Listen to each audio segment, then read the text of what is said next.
అదితి శంకర్ ఎందుకు తీసుకొచ్చారు అంటే మొత్తం ఇప్పుడు మీరు చూసుకున్న ఆనంది అంటే ఒక తెలుగు అమ్మాయి, బట్ అక్కడ తమిళ్లో పాపులర్ అయింది. దివ్య పిళ్ళై కూడా మలయాళంలో మీద తీసుకొచ్చారు. అంటే ఏంటి హీరోలు మనోళ్ళే కానీ మొత్తం హీరోయిన్స్ అందరినీ సెటప్ అంతా బయట నుంచి రీజన్ దివ్య పిల్ల క్యారెక్టర్ ఇక్కడ చాలా మందిని అడిగాను నేను. మన తెలుగులో చాలా మంది హీరోయిన్ అడిగాను, పేర్లు చెప్పకూడదు బాగోదు. లేదండి అంటే ఆ సినిమాలో 2 kids ఉంటారు, మేము అప్పుడే చేయమండి. నిజంగా ఆ ఏజ్లో పెళ్ళి అయిపోయి ఉంటే అంతకన్నా పెద్ద పిల్లలు ఉంటారేమో, అది వాళ్ళ ఇష్టం.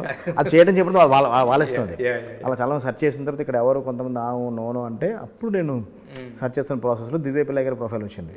వస్తే కరెక్ట్గా మొదలు రోహిత్ గారి పేరుకి పర్ఫెక్ట్గా ఉంటుంది, 2 పిల్లల తల్లిలా కరెక్ట్గా ఉంటుంది. దాంట్లో ఆవిడ చూజ్ చేసుకోవడం జరిగింది. ఆడిషన్ ఇచ్చాము, ఆడిషన్ చేసింది, ఓకే. తర్వాత అదితి శంకర్ గారికి విషయానికి వచ్చేసరికి ఒక విలేజ్ నెటివిటీ గర్ల్ కావాలి, ఎనర్జీగా ఉండాలి, బబ్లీగా ఉండాలి, ఫుల్ డ్యాన్స్ వచ్చి ఉండాలి. ఎందుకంటే సాయి గారితో ఒక సాంగ్ ఉంటుంది, ఒక సెట్ సాంగ్ ఉంటుంది, సెకండ్ హాఫ్లో వస్తుందన్నమాట.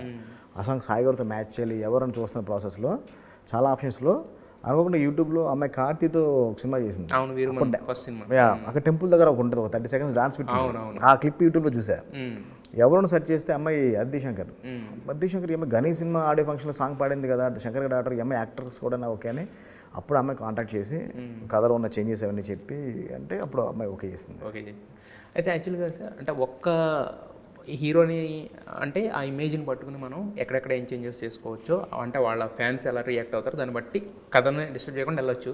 బట్ ముగ్గురు ఫ్యాన్స్ని సాటిస్ఫై చేయాలి. ఎక్కడ ఎవరి క్యారెక్టర్ డామినేట్ చేసినట్టు ఉండకూడదు. ఎంత ఒక రకంగా కత్తి మీద సామె అంటే మీరు లొకేషన్కి వెళ్ళిన తర్వాత ఈ వంటలు ఇవన్నీ పక్కన పెడితే బట్ కథ డైరెక్టర్గా అదొక ప్రెజర్. తర్వాత ఏంటంటే ముగ్గురు హీరోలని మీరు ఒక పెద్ద బడ్జెట్, ఒక పెద్ద సెటప్, పెద్ద రెస్పాన్సిబిలిటీ బేసిక్గా. సో మరి ఎలా బ్యాలెన్స్ చేసుకున్నారు ఇవన్నిటిని? అంటే కథలో ముందు నుంచి మనం ఏ క్యారెక్టర్ ఎంతవరకు పరిధిలో యాక్ట్ చేయాలి, ఎంతవరకు ఆ స్క్రీన్ లెంత్ ఉండాలి, ఎంతవరకు ఆ క్యారెక్టర్ని బిల్డ్ చేయాలి, మన స్క్రిప్ట్లోనే ముందు మనం కరెక్ట్గా మనం ఫిక్స్ అయ్యాం కాబట్టి ఇబ్బంది రాలేదు. ఈ క్యారెక్టర్ ఎంతవరకు డ్రైవ్ చేయాలి, అక్కడి నుంచి ఈ క్యారెక్టర్ డ్రైవ్ చేయాలి, తర్వాత నుంచి ఈ క్యారెక్టర్ డ్రైవ్ చేయాలి. ఇప్పుడు రోహిత్ గారు, మనోజ్ గారు, సాయి గారు వీళ్ళు గారు కనపడాల్సింది. ఒక గజపతి వర్మ, ఒక వరద, ఒక సీను, ఈ క్యారెక్టర్స్ కనపడాలి. ఆ క్యారెక్టర్స్ కథకి ఎంతవరకు అవసరమో అంతవరకు ఎన్హాన్స్ చేసుకుంటూ వెళ్ళామండి. సో ముందు అందరికీ అంటే నెరేషన్ అనేది అందరికీ మొత్తం టోటల్ అంటే ఒరిజినల్ స్క్రిప్ట్ ఇది కదా, ఒరిజినల్ సినిమా అందరూ చూశారు, ఒక మనోజ్ గారు తప్ప. మనోజ్ గారు మొత్తం సినిమా చూడడం, నాకు తమిళ వర్షన్ నేరేషన్ ఇవ్వండి, తెలుగు మీరు ఏం చేసారు నేరేషన్ ఇవ్వండి అన్నారు. అంటే ఆయనకి అలా ఇచ్చాము, ఆయన హ్యాపీ. తమిళ ఇలా ఉందని మనం తెలుగుకి ఇలా అనుకుంటున్నాం అని చెప్పిన తర్వాత ఓకే బాగున్నాయి, మొత్తం అన్నీ చేంజ్ చేస్తాం, మనం అవసరం ఎంతో అన్నారు. అలా సాయి గారికి చేంజ్ చేసి చెప్పాము, అలా రోహిత్ గారికి కూడా సినిమా చూసిన తర్వాత మనం చేంజ్ చేసి చెప్పాము. వాళ్ళు ఫుల్ హ్యాపీ. ఎక్కడ మాకు తగ్గింది మాకు పెరిగింది అని ఏమీ లేదు, కథకి ఎంతవరకు కాలంతవరకు పర్ఫెక్ట్ ప్రాపర్గా చేశారని ముగ్గురు ఫుల్ హ్యాపీ.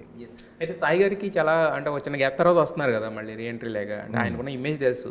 సో ఇది ఇమేజ్ మేక్ ఓవర్ లేగా ఉంటుందా, లేదంటే కనుక ఆయనకు ఇప్పటివరకు ఏదైతే ఉందో? లేదండి, డెఫినెట్ ఇమేజ్ మేక్ ఓవర్లో ఉంటుంది.